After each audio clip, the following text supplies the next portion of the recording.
Bangalore Rajarajeshwari Nagar Jnana Bharti Ward 48. Congress candidate Kavya Raghu Gowda inaugurated the auto convention and distributed uniforms to the auto drivers and spoke. Auto drivers are difficult creatures, a class engaged in social service day and night in their own style. There is no mistake that the leaders of the working class are contributing to the development of the country. The Bharatiya Janata Party's misrule of the past several years has made it impossible for millions of people who depend on daily labor to survive. By increasing the price of essential commodities, increasing the price of petroleum products, the savings of common people are being pocketed in the form of GST, taking 40% bribe. The BJP government has put more burden on the common man by increasing the price of electricity. MP D.K. Suresh expressed his outrage that the time of the end of the rule of the BJP government, which is full of corruption, is imminent.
ಇವತ್ತು ಕಾರ್ಮಿಕ ವಲಯಕ್ಕೆ ಈ ಭಾಗದಲ್ಲಿ ರಘುಗೌಡ ಅವರು ಮತ್ತು ಕಾವ್ಯಾರವರು ಇಬ್ಬರು ಸೇರಿ ಇವತ್ತು ಚಾಲಕರಿಗೆಲ್ಲರಿಗೂ ಕೂಡ ಸಮವಸ್ತ್ರವನ್ನು ಕೆಲಸವನ್ನು ಮಾಡ್ತಾ ಇದ್ದಾರೆ. ಒಳ್ಳೆಯದಾಗಲಿ ಅಂತೇಳಿ ಆಶಿಸ್ತಾರೆ.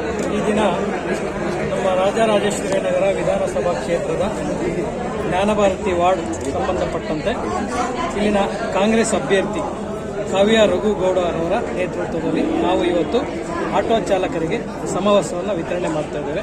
ಹಾಗೂ ಇಲ್ಲಿನ ಪೌರ ಕಾರ್ಮಿಕರಿಗೆ ಸಮವಸ್ತ್ರ ಹಾಗೂ ಸ್ಯಾರಿಯನ್ನು ವಿತರಣೆ ಮಾಡುವ ಪ್ರೋಗ್ರಾಮ್ ಹಮ್ಮಿಕೊಂಡಿದ್ದೇವೆ. ಎಷ್ಟು ಜನಕ್ಕೆ ತಾವು ಕೊಟ್ಟಿದ್ದೀರಾ ಸರ್? ಸರಿಸುಮಾರು ಒಂದು 800 ಆಟೋ ಚಾಲಕರಿಗೆ ಒಂದು ಸಮವಸ್ತ್ರ ವಿತರಣೆ ಮಾಡಿದ್ದೇವೆ. ಹಾಗೂ ಒಂದು 500 ಮಹಿಳೆಯರಿಗೆ ಸ್ಯಾರಿ ವಿತರಣೆ ಮಾಡಿದ್ದೇವೆ.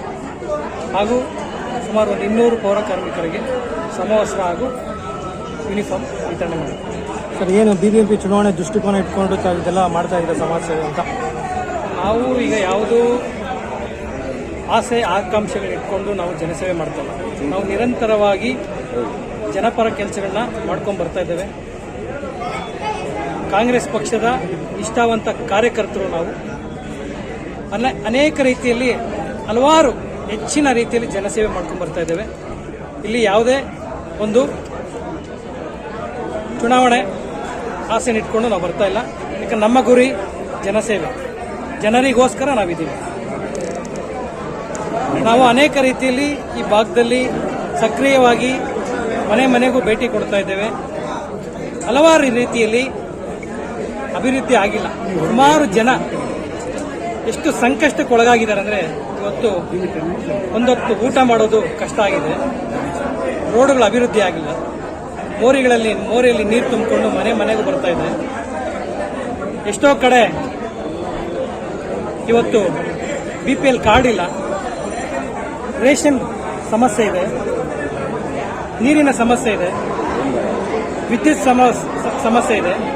ಹಲವಾರು ರೀತಿಯಲ್ಲಿ ಸಮಸ್ಯೆಗಳೇ ಇದ್ದಾವೆ ಈ ಭಾಗದಲ್ಲಿ.